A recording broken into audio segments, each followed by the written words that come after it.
নমস্কার, বিরতির ব্লগে সবাইকে স্বাগত।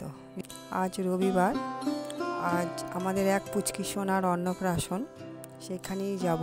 যাই হোক, এই দেখো এখানে এই যে অনুষ্ঠান বাড়ির গেট, পাশে আমাদের পুচকি সোনার নাম লেখা আছে ডিভিতা রয়। বাহ, গেটটা খুব সুন্দর হয়েছে। আমরা চলে এলাম অনুষ্ঠান বাড়িতে। একটু বেশ লেট হয়েই গেছে, প্রায় 2টো বাজে, কারণ আমাদের বাড়ি থেকে কলকাতায় এই অনুষ্ঠানটা একটু আসতে সময়ই লেগেছে।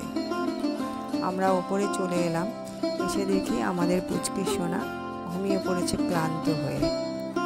একটু বসলাম, একটু এদিক ওদিক করছি, তারপরে দেখি আমাদের বাড়িও সবাই আত্মীয় স্বজন সব চলে এসেছে। এই একটা পুচকি সোনা আছে ছোট্ট, এটা আমাদেরও বাড়ির এক নতুন সদস্য।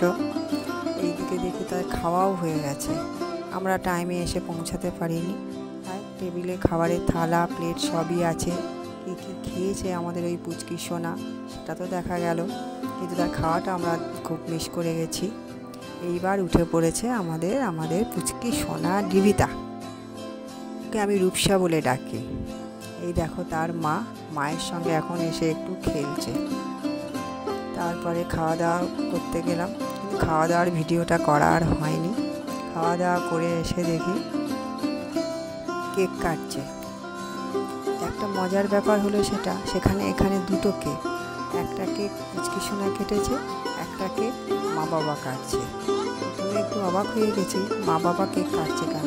তারপরে হঠাৎ করে মনে পড়ে গেল, ওদের তো অ্যানিভার্সারি।